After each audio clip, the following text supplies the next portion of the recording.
മണിക്യൂബ് YouTube ചാനലിലേക്ക് എല്ലാവർക്കും സ്വാഗതം. Subscribe the channel for latest updates. എല്ലാവർക്കും മണിക്യൂബിൻ്റെ പുതിയൊരു വീഡിയോയിലേക്ക് സ്വാഗതം. ഇന്നത്തെ വീഡിയോയിൽ ഞാൻ നിങ്ങളുമായി ഡിസ്കസ് ചെയ്യാൻ ഉദ്ദേശിക്കുന്നത് മ്യൂച്വൽ ഫണ്ടിനെ കുറിച്ചാണ്. മിക്കവാറും എല്ലാവരും കേട്ടിട്ടുണ്ടാവും ഈ മ്യൂച്വൽ ഫണ്ടിനെ പറ്റിയിട്ട്. പക്ഷേ മാക്സിമം ഒരു മെജോറിറ്റി ഓഫ് ആൾക്കാർ ഇതിൽ ഇൻവെസ്റ്റ് ചെയ്യുന്നില്ല. കാരണം ഇത് അവരുടെ അറിവില്ലായ്മ കൊണ്ടാണ്. അതുകൊണ്ട് ഞാൻ ഇന്നത്തെ വീഡിയോയിൽ ഡിസ്കസ് ചെയ്യാൻ ഉദ്ദേശിക്കുന്ന ടോപ്പിക്സ് എന്ന് വെച്ചാൽ മ്യൂച്വൽ ഫണ്ട് എന്ന് വെച്ചാൽ എന്താണ്, major types of mutual funds എത്ര വിധത്തിലുണ്ട്, SIP എന്ന് വെച്ചാൽ എന്താണ്, നമുക്ക് എങ്ങനെ ഒരു മ്യൂച്വൽ ഫണ്ട് സെലക്ട് ചെയ്യാൻ ഇൻവെസ്റ്റ് ചെയ്യാൻ വേണ്ടിയിട്ട്, അതുകൂടാതെ തന്നെ നമ്മൾ ഇൻവെസ്റ്റ്മെൻറ്റ് സ്റ്റാർട്ട് ചെയ്തതിന് ശേഷം എന്തെങ്കിലും എമർജൻസി കണ്ടീഷനിൽ നമ്മളെ ബാങ്ക് ബാലൻസ് അക്കൗണ്ട് കാലിയാകാതെ തന്നെ നമുക്ക് എങ്ങനെ നമ്മുടെ ഇൻവെസ്റ്റ്മെൻറ്റ് കണ്ടിന്യൂ ചെയ്യാം. ഈ 5 ടോപ്പിക്സാണ് ഞാൻ ഇന്നത്തെ വീഡിയോയിൽ നിങ്ങളുമായി ഡിസ്കസ് ചെയ്യാൻ പോകുന്നത്. എന്താണ് മ്യൂച്വൽ ഫണ്ട്? മ്യൂച്വൽ ഫണ്ട് എന്ന് വെച്ച് കഴിഞ്ഞാൽ ഒരു വ്യക്തികളുടെ സമൂഹത്തിന് നമ്മൾ ഇംഗ്ലീഷിൽ സാധാരണ പറയാറ് മ്യൂച്വൽ എന്നാണ്. അപ്പോൾ വ്യക്തികളുടെ സമൂഹം തങ്ങളുടെ കൈവശമുള്ള ഫണ്ട്, അതായത് പൈസ, ഈ ഫീൽഡിൽ എക്സ്പെർട്ടായിട്ടുള്ള ഒരു വ്യക്തിയെ നമുക്ക് സാധാരണയായിട്ട് ഫണ്ട് മാനേജർ അല്ലെങ്കിൽ പോർട്ട്ഫോളിയോ മാനേജർ എന്ന് പറയും. അദ്ദേഹത്തിൻ്റെ ഒരു സഹായത്തോട് കൂടിയിട്ട് നമ്മൾ മാർക്കറ്റിൽ സ്റ്റോക്സിലോ അല്ലെങ്കിൽ ബോണ്ടിലോ, അതുമല്ലെങ്കിൽ ഇതിൽ രണ്ടിൻ്റെയും ഒരു കോമ്പിനേഷനായിട്ട് മാർക്കറ്റിൽ ഇൻവെസ്റ്റ് ചെയ്യുന്നതിനെ നമുക്ക് മ്യൂച്വൽ ഫണ്ട് എന്ന് വേണമെങ്കിൽ പറയാം. ഇതിൻ്റെ ഒരു പ്രോഫിറ്റാണ് നമുക്ക് മ്യൂച്വൽ ഫണ്ടിൻ്റെ കൂടി നമുക്ക് ലഭിക്കുന്നത്. മ്യൂച്വൽ ഫണ്ട് എത്ര തരത്തിലുണ്ടെന്ന് നമുക്ക് നോക്കാം. ആദ്യത്തേത് thematic mutual fund. Thematic mutual fund എന്ന് വെച്ചാൽ ഏതെങ്കിലും ഒരു സെക്ടറിൽ, പർട്ടിക്കുലർ സെക്ടറിൽ മാത്രമാണ് ഈ മ്യൂച്വൽ ഫണ്ട് ഇൻവെസ്റ്റ് ചെയ്യുന്നത്. ഫോർ എക്സാമ്പിൾ ഫാർമസ്യൂട്ടിക്കൽ അല്ലെങ്കിൽ IT, അതും അല്ലെങ്കിൽ FMGC ഇതുപോലുള്ള ഏതെങ്കിലും ഒരു സെക്ടറിൽ മാത്രമേ ഈ മ്യൂച്വൽ ഫണ്ട് ഇൻവെസ്റ്റ് ചെയ്യൂ. അടുത്തത് ലാർജ് ക്യാപ്പ്, മിഡ് ക്യാപ്പ്, പിന്നെ സ്മോൾ ക്യാപ്പ് മ്യൂച്വൽ ഫണ്ട്സ്. നമുക്ക് നോക്കാം ലാർജ് ക്യാപ്പ് സ്റ്റോക്സ് എന്ന് വെച്ചാൽ എന്താണ്. ഒരു കമ്പനിയുടെ ആസ്തി 10,000 കോടിയിൽ മുകളിലാണ് അതിൻ്റെ ലാർജ് ക്യാപ്പ് എന്നും, 2 കോടി മുതൽ 10 കോടിയുടെ ഇടക്കാണ് ആ കമ്പനിയുടെ ആസ്തിയെങ്കിൽ അതിനെ മിഡ് ക്യാപ്പ് സ്റ്റോക്സ് എന്നും, പിന്നെ സ്മോൾ ക്യാപ്പ് സ്റ്റോക്സ് എന്ന് വെച്ചാൽ 2 കോടിയിൽ താഴെ ആസ്തിയുള്ള കമ്പനിയെ നമുക്ക് സ്മോൾ ക്യാപ്പ് സ്റ്റോക്സ് എന്ന് പറയാം. അപ്പോൾ ഇതുപോലുള്ള സ്റ്റോക്സുകളിൽ ഇൻവെസ്റ്റ് ചെയ്യുന്ന മ്യൂച്വൽ ഫണ്ടിനെ നമുക്ക് large cap, mid cap and small cap mutual fund എന്ന് വേണമെങ്കിൽ പറയാം. അടുത്തതായിട്ട് ബാലൻസ്ഡ് മ്യൂച്വൽ ഫണ്ടാണ്. ബാലൻസ്ഡ് മ്യൂച്വൽ ഫണ്ട് എന്ന് വെച്ചാൽ ഈ സ്റ്റോക്സിലെ അസറ്റ്സ് അല്ലെങ്കിൽ എമൗണ്ട്സ് സ്പ്ലിറ്റ് ചെയ്തിരിക്കുകയായിരിക്കും. 60%, സാധാരണയായിട്ട് 60% സ്റ്റോക്സിലും പിന്നെ 40% ഗവൺമെൻറ് ബോണ്ട്സിൽ അല്ലെങ്കിൽ സെക്യൂരിറ്റീസിലായിരിക്കും ഇത് ഇൻവെസ്റ്റ് ചെയ്യുന്നത്. അപ്പോൾ ഇതിൻ്റെ റിസ്ക് എന്ന് വെച്ചാൽ താരതമ്യം കുറവായിരിക്കും. കാരണം ഇതിൻ്റെ എമൗണ്ട് സ്പ്ലിറ്റ് ചെയ്തുകൊണ്ടിരിക്കും തന്നെ. ഈ 60 to 40 വേണമെങ്കിൽ ചേഞ്ച് ആവാം. അത് ഡിപ്പെൻഡ് അപ്പോൺ മ്യൂച്വൽ ഫണ്ടിൻ്റെ ഫണ്ട് മാനേജറിൻ്റെ മുകളിൽ ഡിപ്പെൻഡ് ആയിരിക്കും. സാധാരണ 60-40 എന്ന് വെച്ചാൽ ഡിവൈഡ് ചെയ്യാറ്. അപ്പോൾ ഇതിൻ്റെ നമുക്ക് പ്രോഫിറ്റ് എന്ന് വെച്ച് കഴിഞ്ഞാൽ താരതമ്യേന കുറവായിരിക്കും മറ്റൊരു മ്യൂച്വൽ ഫണ്ടിന്. എന്നാൽ നമുക്ക് FDനെക്കാളും കൂടുതൽ പ്രോഫിറ്റ് ആയിരിക്കും. അതുപോലെ തന്നെ റിസ്ക്കും വളരെ കുറവായിരിക്കും ഇതുപോലെ ബാലൻസിങ് ചെയ്തുകൊണ്ട്. പിന്നെ തീമാറ്റിക് മ്യൂച്വൽ ഫണ്ടിനെ പറ്റി പറയുകയാണെങ്കിൽ തീമാറ്റിക് മ്യൂച്വൽ ഫണ്ടിൽ നല്ലൊരു റിട്ടേൺസ് ആയിരിക്കും. അതുപോലെ തന്നെ അതിൻ്റെ ഹൈ റിസ്ക് ആണ്. ഏതെങ്കിലും ഒരു സെക്ടറിൽ ഏതെങ്കിലും ഒരു ന്യൂസ് വന്നു കഴിഞ്ഞാൽ ഒരുപക്ഷെ ആ സെക്ടർ, ഫോർ എക്സാമ്പിൾ ഫാർമസ്യൂട്ടിക്കൽ സെക്ടറിലാണ് നിങ്ങൾ മ്യൂച്വൽ ഫണ്ടിലാണ് നിങ്ങൾ ഇൻവെസ്റ്റ് ചെയ്തതെങ്കിൽ ആ സെക്ടറിൽ എന്തെങ്കിലും എഗെയിൻസ്റ്റ് ആയിട്ട് അല്ലെങ്കിൽ ബാഡായിട്ടുള്ള ന്യൂസ് വന്നിട്ടുണ്ടെങ്കിൽ ആ മൊത്തം സെക്ടർ ഡൗൺ ആവുകയും നിങ്ങളുടെ മ്യൂച്വൽ ഫണ്ടിൻ്റെ വാല്യൂ അതുപോലെ തന്നെ ഡൗൺ ആവുകയും ചെയ്യും. പക്ഷേ ഇതുപോലെ തന്നെ നേരെ തിരിച്ചും ഏതെങ്കിലും ഒരു സെക്ടറിന് നല്ലൊരു ന്യൂസ് വന്നിട്ടുണ്ടെങ്കിൽ, ഇപ്പോൾ FMGC അല്ലെങ്കിൽ IT സെക്ടറിൽ നല്ലൊരു ന്യൂസ് വന്നിട്ടുണ്ടെങ്കിൽ ആ സെക്ടറിന് നല്ല പെർഫോമൻസ് ചെയ്യുകയും ഇതിൻ്റെ റിട്ടേൺസ് താരതമ്യേന മറ്റ് മ്യൂച്വൽ ഫണ്ടിനെക്കാട്ടും കൂടുതൽ കിട്ടുകയും ചെയ്യും. അടുത്ത ലാർജ് ക്യാപ്പ് എന്ന് വെച്ചാൽ സാധാരണയായിട്ട് 10,000 കോടിക്ക് മുകളിൽ ആസ്തിയുള്ള കമ്പനിയിൽ ഫ്ലക്ച്വേഷൻ വളരെ കുറവായിരിക്കും. അപ്പോൾ ഇതുപോലെ മ്യൂച്വൽ ഫണ്ടിൽ നിങ്ങൾ ഇൻവെസ്റ്റ് ചെയ്യുമ്പോൾ നിങ്ങൾക്ക് നല്ലൊരു റിട്ടേൺസും അതുപോലെ ഇതിൻ്റെ റിസ്ക് ലെവൽ താരതമ്യേന കുറവായിരിക്കും. മിഡ് ക്യാപ്പും സ്മോൾ ക്യാപ്പ് എന്ന് വെച്ചാൽ നല്ല റിട്ടേൺസ്, ബാക്കിയുള്ള മ്യൂച്വൽ ഫണ്ടുമായിട്ട് കമ്പയർ ചെയ്യുമ്പോൾ നല്ല റിട്ടേൺസും ആയിരിക്കും, അതുപോലെ നല്ല ഹൈ റിസ്ക്കുമാണ്. അപ്പോൾ നിങ്ങളുടെ റിസ്ക് ടേക്കിംഗ് കപ്പാസിറ്റി അനുസരിച്ചാണ് നിങ്ങൾ ഇതിൽ മ്യൂച്വൽ ഫണ്ട് സെലക്ട് ചെയ്യേണ്ടത്. ഇത് കൂടാതെ വേറെയും ഒരുപാട് മ്യൂച്വൽ ഫണ്ട്സ് ഉണ്ട്. അതൊന്നും ഇവിടെ ഡിസ്കസ് ചെയ്യുന്നില്ല. ഇതൊരു മെജോറിറ്റി ആയിട്ട് ആൾക്കാർ ഇൻവെസ്റ്റ് ചെയ്യുന്നത് സാധാരണയായിട്ട് ഇതുപോലുള്ള മ്യൂച്വൽ ഫണ്ടിലാണ് ഇൻവെസ്റ്റ് ചെയ്യാറ്. ഒരു മ്യൂച്വൽ ഫണ്ട് ഇൻവെസ്റ്റ് ചെയ്യുന്ന മുമ്പേ അറിഞ്ഞിരിക്കേണ്ട പ്രധാനപ്പെട്ട കാര്യങ്ങൾ എന്തൊക്കെയാണ് നമുക്ക് നോക്കാം. Investment information.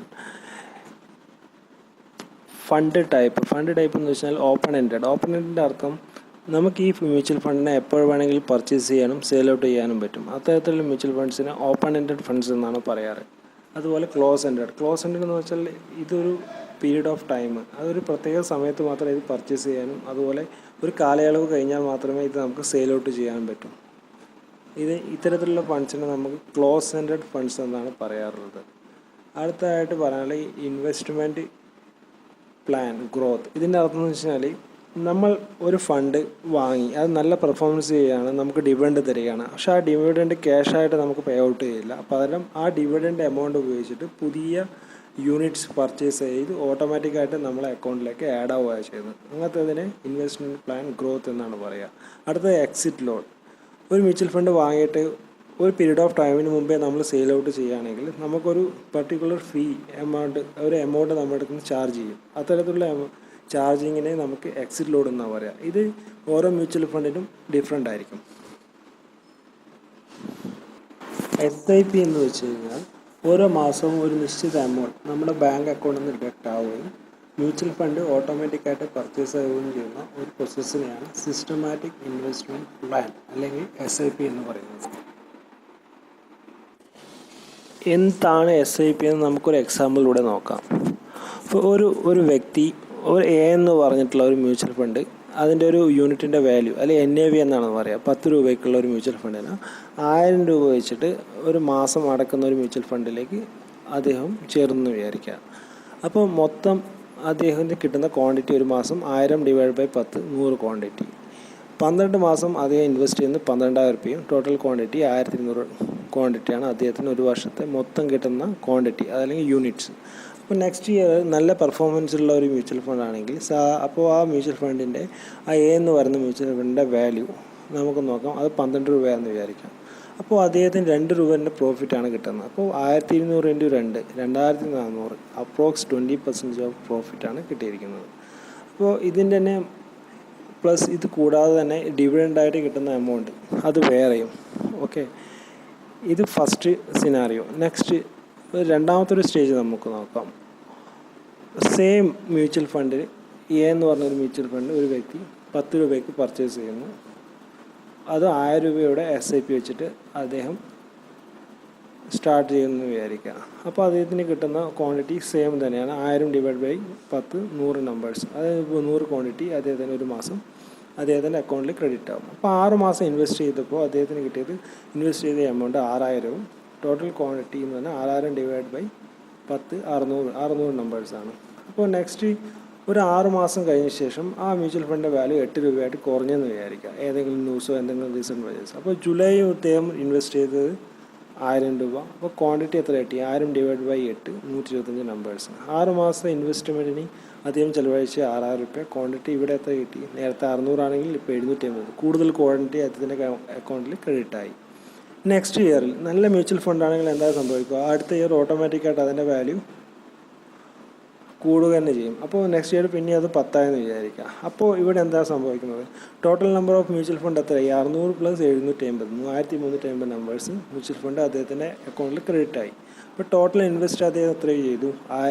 12,000 രൂപ. 12,000 രൂപ ഇൻവെസ്റ്റ് ചെയ്തു. Current mutual fund value 13,500. അപ്പോൾ 13,500 എങ്ങനെ കിട്ടുമെന്ന് ഇവിടെ നമുക്ക് മനസ്സിലാക്കാൻ പറ്റും. അപ്പോൾ ഇദ്ദേഹത്തിൻ്റെ പ്രോഫിറ്റ് 1500 രൂപ, അപ്രോക്സ് 12.5% പ്ലസ് ഡിവിഡൻഡ്. അപ്പോൾ ഈ ഒരു രീതിയിൽ നോക്കിയാൽ നമുക്ക് ഇതൊരു പ്രോഫിറ്റാണ്. പക്ഷേ ഇതിൻ്റെ അർത്ഥം എന്ന് വെച്ചാൽ എല്ലാ മ്യൂച്വൽ ഫണ്ടും ഇതുപോലെ തന്നെ സംഭവിക്കണമെന്നില്ല. നിങ്ങളെ മ്യൂച്വൽ ഫണ്ട് സെലക്ഷൻ വളരെ തെറ്റായി പോയി കഴിഞ്ഞാൽ ഈ 8 രൂപ എന്നുള്ളത് ചിലപ്പോൾ 7, 6, 5 എന്ന് പറഞ്ഞിട്ട് കുറഞ്ഞു വരികയും നിങ്ങളെ എമൗണ്ട് ഡിക്രീസ് ആയിക്കൊണ്ടിരിക്കുകയും ചെയ്യും. അപ്പോൾ നിങ്ങൾ ആദ്യം ഒരു മ്യൂച്വൽ ഫണ്ട് സെലക്ട് ചെയ്യുന്നതിന് മുമ്പേ അതിനെപ്പറ്റി കൃത്യമായി സ്റ്റഡി ചെയ്ത് നല്ല പെർഫോമൻസ് ആവുമെന്ന് ഉറപ്പ് വരുത്തിയതിന് ശേഷം മാത്രം അതിൽ ഇൻവെസ്റ്റ് ചെയ്യുക. അപ്പോൾ മ്യൂച്വൽ ഫണ്ട് എമൗണ്ട് ഒരു ടൈമോ അല്ലെങ്കിൽ ഒരു പീരീഡ് ഓഫ് ടൈമിൽ കുറഞ്ഞാലും നിങ്ങൾ SIP ആണ് സ്റ്റാർട്ട് ചെയ്തിട്ടുണ്ടെങ്കിൽ ഇതിൽ ഭയപ്പെടാനൊന്നുമില്ല. കാരണം മ്യൂച്വൽ ഫണ്ടിൻ്റെ വാല്യൂ ചെറിയൊരു എമൗണ്ട് കുറഞ്ഞു കഴിഞ്ഞാൽ നിങ്ങൾക്ക് അത്രയും യൂണിറ്റ്സ് കൂടുതൽ നിങ്ങളെ അക്കൗണ്ടിലേക്ക് ആഡ് ചെയ്യപ്പെടുകയാണ് ചെയ്യുന്നത്. അപ്പോൾ ഓട്ടോമാറ്റിക്കായിട്ട് ഇതിൻ്റെ വാല്യൂ കൂടുമ്പോൾ നിങ്ങൾക്ക് അത്രയും എമൗണ്ട് നിങ്ങൾക്ക് സെയിൽ ഔട്ട് ചെയ്തിട്ട് പ്രോഫിറ്റ് അത്രയും നിങ്ങൾക്ക് കിട്ടുകയാണ് ചെയ്യാറ്. നിങ്ങൾ മ്യൂച്വൽ ഫണ്ടിൽ ഇൻവെസ്റ്റ് ചെയ്യാൻ ആഗ്രഹിക്കുന്നുണ്ടെങ്കിൽ, നിങ്ങൾ ആ മ്യൂച്വൽ ഫണ്ടിനെ പറ്റി കൂടുതൽ അറിയാൻ ആഗ്രഹിക്കുന്നുണ്ടെങ്കിൽ എന്താണ് ചെയ്യേണ്ടതെന്ന് വെച്ചാൽ ഗൂഗിളിൽ പോയി www.moneycontrol എന്ന് പറഞ്ഞ സൈറ്റിൽ അടിക്കുക. ഈ മണി കൺട്രോൾ എന്ന് പറഞ്ഞ സൈറ്റ് ഓപ്പൺ ആയിട്ട് വന്നു കഴിഞ്ഞാൽ അതിൻ്റെ നേരെ താഴെ മ്യൂച്വൽ ഫണ്ട് എന്ന് പറഞ്ഞിട്ടുള്ളൊരു മെനു കാണാം. ഇത് ക്ലിക്ക് ചെയ്ത് കഴിഞ്ഞാൽ നിങ്ങളെ മ്യൂച്വൽ ഫണ്ടിൻ്റെ ഒരു പേജിലേക്കാണ് ഡൈവേർട്ട് ആവുന്നത്. ഈ മ്യൂച്വൽ ഫണ്ടിൻ്റെ ഫുൾ ലിസ്റ്റ് ഇവിടെ കാണാൻ പറ്റും. ഇതിൽ വ്യൂ എന്നുള്ള സ്ക്രോൾ ഡൗൺ ചെയ്തിട്ട് വ്യൂ എന്നുള്ള ടാബ് നിങ്ങൾ ക്ലിക്ക് ചെയ്താൽ കൂടുതൽ ഡീറ്റെയിൽ ആയിട്ട് മ്യൂച്വൽ ഫണ്ടിൻ്റെ ഒരു പേജാണ് നിങ്ങൾക്ക് നെക്സ്റ്റ് ആയിട്ട് കാണാൻ പറ്റുന്നത്.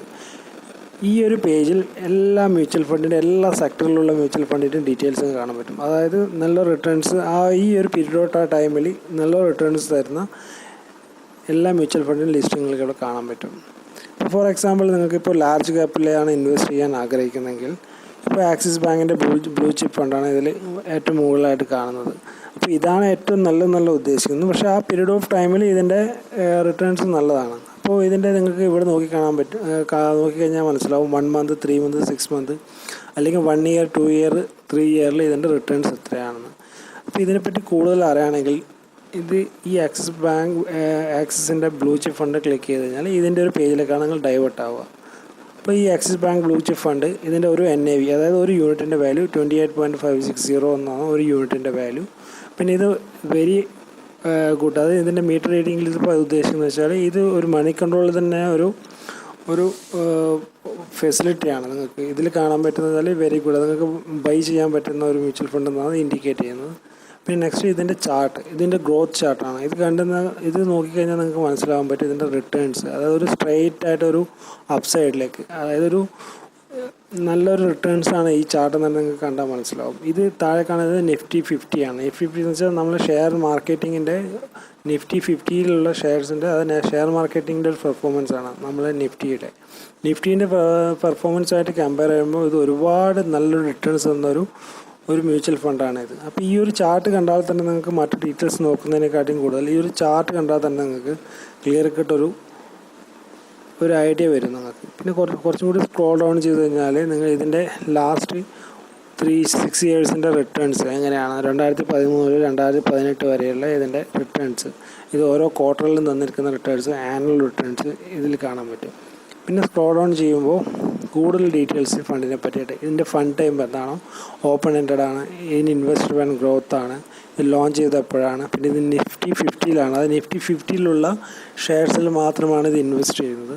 ഇതിൻ്റെ ലോഞ്ച് ഡേറ്റ് എപ്പോഴാണ്, പിന്നെ ഇതിൻ്റെ ഫണ്ട് മാനേജർ, ഇതാണ് മെയിൻ ആയിട്ടുള്ളൊരു ഫാക്ടർ, ഫണ്ട് മാനേജർ. ഈ ഫണ്ടിനെ ആരാണ് മാനേജ് ചെയ്യുന്നത്?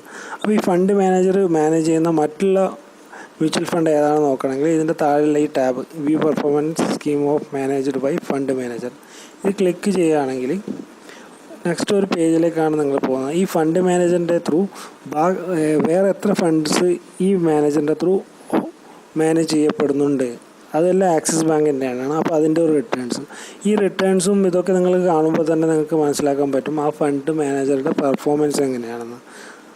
ഓക്കെ,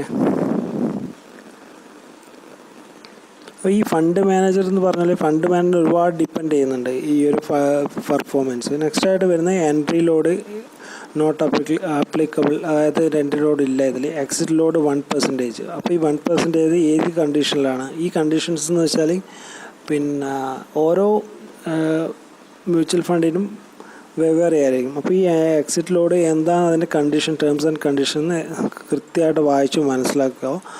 പിന്നെ കുറച്ചും കൂടി സ്ക്രോൾ ഡൗൺ ചെയ്ത് കഴിഞ്ഞാൽ എൻ്റെ പോർട്ട്ഫോളിയോ, ഈ മ്യൂച്വൽ ഫണ്ട് ഏതെല്ലാം ഷെയർസിലാണ് ഇൻവെസ്റ്റ് ചെയ്തിരിക്കുന്നത് നോക്കിയാൽ ഇത് ടോപ്പ് 10 ആയിട്ടുള്ളതാണ് കാണിക്കുന്നത്. ടോപ്പ് 10 എന്ന് വെച്ചാൽ HDFC ഉണ്ട്, Kotak Mahindra, HDFC, TCS, Bajaj, Maruti, Reliance, അതായത് ഇന്ത്യയിൽ തന്നെ ലീഡിങ് ആയിട്ടുള്ള കമ്പനീസ് ആയിരുന്നു. ലീഡിങ് ആയിട്ടുള്ള കമ്പനീസിലാണ് ഇത് ഇൻവെസ്റ്റ് ചെയ്യുന്നത്. പിന്നെ അതിൻ്റെ റൈറ്റ് സൈഡിലായിട്ട് സെക്ടർ, ഈ ഷെയർസ് തന്നെ ഏതൊക്കെ സെക്ടറിലാണ് ഇത് പ്രത്യേകിച്ച് ഇൻവെസ്റ്റ് ചെയ്തിരിക്കുന്നത്. ഇപ്പോൾ ബാങ്ക് ആൻഡ് ഫിനാൻസിൽ 36, ഓട്ടോമോട്ടീവിൽ 12, ടെക്നോളജിയിൽ 8, കെമിക്കൽസിൽ 4, ഓയിൽ ആൻഡ് ഗ്യാസിൽ 4, ഫുഡ് ആൻഡ് ബെവറേജിൽ 3% ആണ് ഇതിൻ്റെ ഷെയർ, ഇതിൻ്റെ സെക്ടർ വൈസ് ആയിട്ട് ഇൻവെസ്റ്റ് ചെയ്തിരിക്കുന്നത്.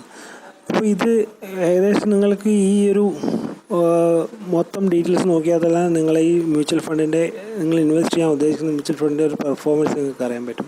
പിന്നെ എവിടെ നിങ്ങൾക്കൊരു ഫീഡ്ബാക്ക് കിട്ടി, ഈ ഒരു മ്യൂച്വൽ ഫണ്ട് ഇൻവെസ്റ്റ് ചെയ്താൽ ഒരുപാട് ഗ്രോത്ത് ഉണ്ട്, അല്ലെങ്കിൽ ഇത്ര നിങ്ങൾക്ക് പെർസെൻറ്റേജ് റിട്ടേൺ കിട്ടും, അപ്പോൾ ചാടിക്കയറാൽ ഇൻവെസ്റ്റ് ചെയ്യാണ്ട് ഇതുപോലെ സൈറ്റിൽ പോയി നിങ്ങൾക്ക് ഏതോ മ്യൂച്വൽ ഫണ്ടിനെ പറ്റിയാണോ നിങ്ങൾക്ക് ഫീഡ്ബാക്ക് കിട്ടിയത് അത് ഇവിടെ ടൈപ്പ് ചെയ്ത് ഒരു സബ്മിറ്റ് ബട്ടൺ പ്രസ് ചെയ്ത് കഴിഞ്ഞാൽ നിങ്ങൾക്ക് ഇതുപോലൊരു പേജാണ് ഓപ്പൺ ആയിട്ട് വരിക. അപ്പോൾ ആ പേജിൻ്റെ അകത്ത് ആ ഒരു ഫണ്ടിനെ പറ്റിയിട്ടുള്ള അതിൻ്റെ മൊത്തം ഹിസ്റ്ററി നിങ്ങൾക്ക് ഒറ്റയടിക്ക് നോക്കാൻ പറ്റും. അപ്പോൾ അത് കണ്ടാൽ തന്നെ നിങ്ങൾക്ക് ആ പറയുന്ന ആൾ തരുന്ന ഫീഡ്ബാക്ക് നല്ല വിശ്വസിക്കാൻ പറ്റുന്നതാണോ, അല്ലെങ്കിൽ അത് ഫേക്കാണോ, ഇതിൽ ഇൻവെസ്റ്റ് ചെയ്യാൻ പറ്റുമോ എന്നൊക്കെ നിങ്ങൾക്ക് വളരെ കൃത്യമായിട്ട് അറിയാൻ സാധിക്കും.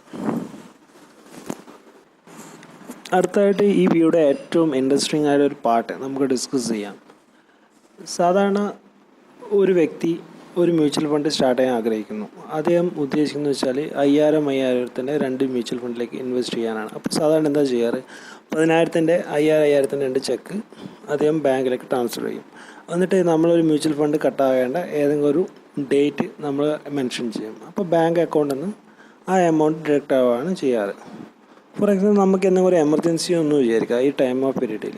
എമർജൻസി എന്ന് വെച്ചാൽ സാധാരണയായിട്ട് നമുക്ക് ഉദ്ദേശിക്കുന്നത് വെച്ചാൽ നമുക്ക് പെട്ടെന്നൊരു ദൂരെ യാത്ര പോകേണ്ട ആവശ്യം വന്നു, അല്ലെങ്കിൽ വേറെ എന്തെങ്കിലും മെഡിക്കൽ എമർജൻസി, അല്ലെങ്കിൽ നമുക്കറിയാം ഈ മാസം അവസാനം എനിക്ക് ഒരുപാട് എമൗണ്ട് ആവശ്യമായിട്ട് വരും. അപ്പോൾ നമ്മൾ സാധാരണ നമുക്ക് മിച്ചം വയ്ക്കുന്ന അല്ലെങ്കിൽ ബാലൻസ് ഉള്ള എമൗണ്ടാണ് മ്യൂച്വൽ ഫണ്ടിലേക്കായിട്ട് നമ്മൾ ട്രാൻസ്ഫർ ചെയ്യാൻ ഉദ്ദേശിക്കുന്നത്.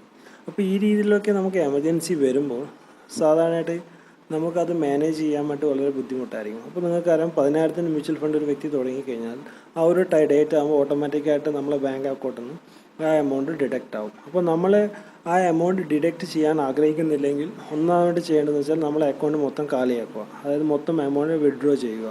അപ്പോൾ ഈ സമയത്ത് ഒരുപാട് ബുദ്ധിമുട്ടുകളുണ്ടാകും. ദൂരെ യാത്ര പോകാനോ ഇത്ര എമൗണ്ട് കൈവശം വെച്ച് വയ്ക്കുക, ഇതുപോലുള്ള ഒരുപാട് ബുദ്ധിമുട്ടുണ്ടാകും. അല്ലെങ്കിൽ മറ്റൊരു ഓപ്ഷൻ എന്ന് വെച്ചാൽ വേറൊരു ബാങ്ക് അക്കൗണ്ട് നമുക്കിതിന് വേണ്ടി മാത്രമായിട്ട് ഓപ്പൺ ചെയ്യാവുന്നതാണ്. അപ്പോൾ ഇതിലും ഒരുപാട് പ്രശ്നങ്ങളുണ്ട്. മിനിമം ബാലൻസ്, പിന്നെ അക്കൗണ്ട് മെയിൻ്റെനൻസ്, അതുപോലുള്ള ഒരുപാട്. അപ്പോൾ ഇതുപോലുള്ള പ്രോബ്ലംസ് അതിജീവിച്ചിട്ട് എങ്ങനെ നമുക്ക് മ്യൂച്വൽ ഫണ്ട് ഇൻവെസ്റ്റ്മെൻറ്റ് കണ്ടിന്യൂ ചെയ്യാം എന്നത് ഇതിൻ്റെ സെക്കൻഡ് പാർട്ടിൽ കൊടുത്തിട്ടുണ്ട്. കാരണം ഇതൊരു വീഡിയോ തന്നെ ചെയ്യണമെന്ന് ആഗ്രഹിച്ചതാണ്, പക്ഷേ ഇത് ഒരുപാട് ലെങ്തി ആകുന്നതുകൊണ്ട് ഇത് സ്പ്ലിറ്റ് ചെയ്ത് സെക്കൻഡ് വീഡിയോ കൂടി ഇതിൻ്റെ കൂടെ അപ്ലോഡ് ചെയ്യുന്നു. So please watch the second video.